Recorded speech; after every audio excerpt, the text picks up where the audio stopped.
Hey everyone, this is Eric Hughey. Welcome to the very first episode of the GenWhy Leaders podcast. I want to thank you so much for listening. I know there's a ton of podcasts out there nowadays, so it really means a lot that you even listen to mine. I created the GenWhy Leaders podcast to help inspire young professionals and more specifically millennials achieve success in the workplace or simply go after their big goals and dreams.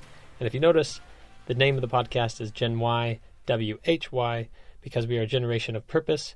And I think that'll definitely come through in the interviews that we'll have on the show. It's normally an interview-based podcast, but I wanted to take a chance on this first intro episode and give you a little overview of what the show's going to be about, some of the upcoming episodes, and what you can expect to hear. My goal is to post an episode every other week or twice a month, and you can listen to the episodes on Anchor, Apple Podcasts, Spotify, Google Podcasts, or Stitcher.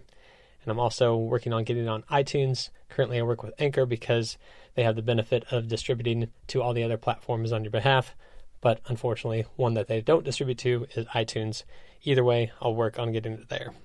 But first, I thought it might be helpful to learn a little bit more about me. I grew up in Kansas City in a suburb called Lee Summit, and I always loved the element of storytelling in movies and TV shows.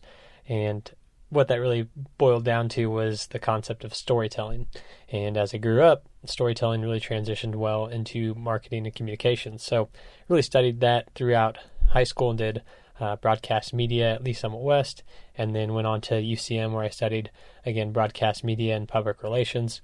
And then from there, stayed at UCM to get my MBA in marketing. So since then, I've really touched every aspect of marketing in a short amount of time, with a couple years on video and audio production, public relations, social media, advertising, business development, and sales. And so I've always felt this entrepreneurial spirit at the same time. So I wanted to do something that would also cater to my strengths. And so a podcast just really made sense for that. It combines some of the experience I just mentioned while also tapping into that love of storytelling. Outside the podcast, me and my wife live in Kansas City. We have a fun and loving golden retriever named Maverick. Outside of work, we love being active, whether that's working out or going hiking, biking, boating, and wakeboarding. Pretty much any time during the summer, you would definitely find me on a boat. Anyone who wants to chat about those things and non-professional, I'd still enjoy that conversation as well. So a little bit more about the show. I started the podcast. My why behind the podcast was to, again, help millennials take action and go after their big dreams. Not only that, there still exists this negative stigma in our generation that we are entitled, lazy, or unreliable. So my goal is to prove that wrong while also just telling some really great stories of millennials who have succeeded in their fields by following their purpose. Here's some interesting stats according to Forbes. Millennials have taken over as the majority population of the workforce, meaning at least 51% of the workforce. Millennials hold about 20% of all active leadership roles, meaning manager and above. And by 2025, 75% of the national labor force in the United States will be millennials. So I think that's an interesting statistic, right? Because, 51% as of recent years, and then within the next 5 or 6 years, we are going to be more than 75%. So that's a lot of exponential growth happening where we're taking leadership roles and the generations above us are retiring. So even though we entered the workforce believing it would be, this time of extreme change, that we would change all these workplace environments, that we would need a foosball table in every room, we work from home 5 days a week, but we're going to bring our mom in to the office or have her call us in sick, none of that really happened. And I think a lot of those fears have hopefully subsided by now. So again, in the next 5 to 7 years, the workforce is going to change drastically. We're going to be taking over a lot of leadership roles and taking over the workforce in general. So my goal is to essentially ride that wave, so to speak, and help all millennials prepare, help them go after their big goals, whether that be internally at a company and get that job promotion, or simply start their own business or go after a passion project that they want to start on the side. And again, if nothing else, I hope to tell really great stories of motivated millennials. Everyone has a story, and I'd love to learn yours too. If you or someone you know would be a great guest on the show, feel free to email me at genwhyleaders@gmail.com. That's GenWhyLeaders, GenWhyLeaders, all lowercase, all one word, at gmail.com. And you can also check us out and learn about new episodes by following us on Instagram, Facebook, and LinkedIn. All right, now I want to give you a look at the first 5 or so episodes and what you can expect to learn from them.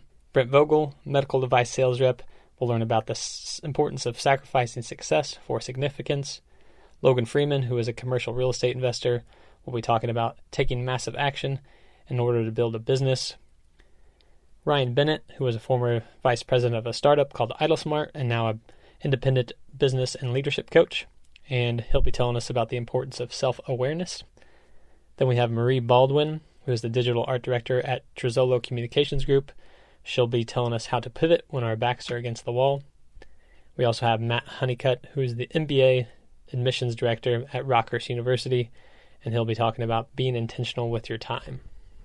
Again, that's an overview of the first 5 episodes of the podcast, but there's plenty more where that came from and plenty more people with great stories to tell. Now, even though I'm not interviewing anyone on this podcast episode, I want to do my best to try and provide you some value. And I'm going to tell you about 3 things that helped me start this podcast. One is just to get over fear. There's so much around fear, right? Fear of failure, fear of rejection, fear of what others might think about you.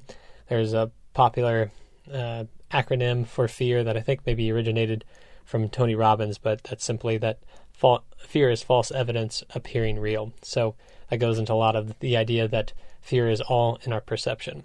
Second is to fail fast and often. Not only that, fail fast and often, and also learn from it and create and stick to a plan after that. So if you think about it, no one is good at anything when they first start. It takes hours and hours of practice. Failure is simply just feedback, a way to do something differently. I like an acronym I heard once, or not an acronym, just a couple bullets, and that is act, assess, adjust. So act, do something, take a step forward. Assess what worked, what didn't work, what we could do better, and then adjust. Take another step forward, but in a different way, take it in your assess point. Another quote that I heard from Ray Dalio, who is the co-chairman of Bridgewater, one of the largest investment firms in the world. He just has a simple equation, if you will. Failure plus reflection equals progress. And I also just recently read a book called Miracle Morning by Hal Elrod, and he tells you about how to make a fantastic morning routine and stick to it. I'm not getting any endorsement or ad revenue from Hal or his book, but I really think it's great. The third point is this: take more action. Purposely set your goals higher than you need to or that you want to. I think a lot of growth happens when we get out of our comfort zone and stretch ourselves a little bit. So again, kind of counterintuitive, because a lot of people would say be realistic, otherwise you're going to get discouraged and not move forward. But I firmly believe that if you set a goal higher than you need to, if you come up short, you will still wind up satisfied and proud, rather than setting a lower goal and feeling somewhat mediocre about it. A great book for this is Grant Cardone's 10X Rule. It's an amazing book about goal setting. Grant is pretty intense, but I think it's all very helpful information and information that we can apply in our goals. That does it for today. Again, this is normally a interview-based podcast, but I just want to take this opportunity to tell you a little bit about the show and what you can expect to learn. And again, I wanted to also thank you, because I know there's a ton of podcasts out there, so I hope I've provided you a little bit of value today and hopefully get you excited to listen into podcasts in the future. Again, if you or anyone you know would be a good guest on the show, I'd love to talk to you and get something set up. You can email me at genwhyleaders@gmail.com. Again, that's GenWhy, leaders, all lowercase, all one word, @gmail.com. And I'll leave you with a final thought for the day. What's the one thing you're going to do today to move one step closer to your goal tomorrow? So go out, go after that big goal, win the day. We'll see you next time.